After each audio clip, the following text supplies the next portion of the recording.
Alright, in this video I will be cutting a hole through the tile to accommodate this toilet water supply line. First thing I did was line the tiles up where they need to be. So using those 1/8 inch spacers, and then I'm taking my combination square and a pencil and marking out where that water supply line is going to hit that tile. And then I'm going to go on the other side and sort of triangulate it to get the exact point on the tile where that water supply line hole needs to be cut.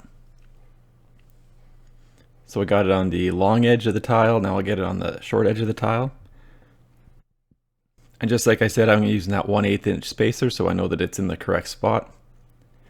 And just because the square is a little tough to get in there, I'll just use a pencil to indicate the right and left side of that water supply line. And I'll take it out and then I'll just draw those lines down. As it turns out, it's actually the perfect width of this ruler, so I probably should have just measured off both of those, but that's fine.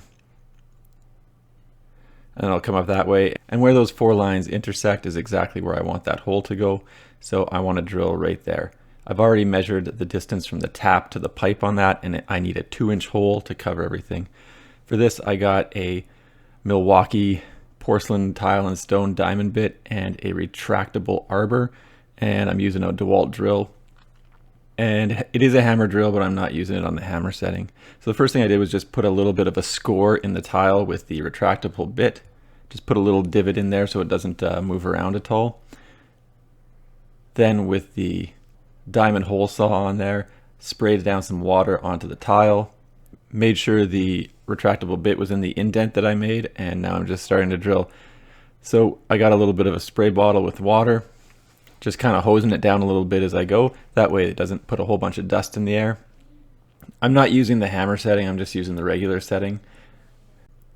But it goes through very easily, and it does a great job of making the hole through the tile. There's no chipping, there's no mess. I'm actually quite impressed by the Milwaukee bit. I'm not sure how many holes this bit can drill out through the tile, but I am going to find out in the coming months. Anyway, there's the hole. Obviously it makes a pink residue because all the paint came off, that's fine. And I'll just spray that down and clean it up down in my dirty room here in the basement. So coming upstairs to the powder room bath, it is a little bit of a pain to fit this over, kind of like binds up on the wall. The corner of the wall is not exactly straight. I kind of got to turn the tap on a little bit to get it around it, but ultimately it is the right size. It is a pain once I do the thin set and stuff to get it over there as well, but it goes down. It's whatever, it's fine. And that is pretty much what it's going to look like before I do the mortar. Obviously using the 1/8 inch spacers on all sides. Now I'm going to take one of these covers so that I don't have a exposed hole. I've already laid the tile, done the mortar, everything's done. And now with the cover, it's going to just look like that.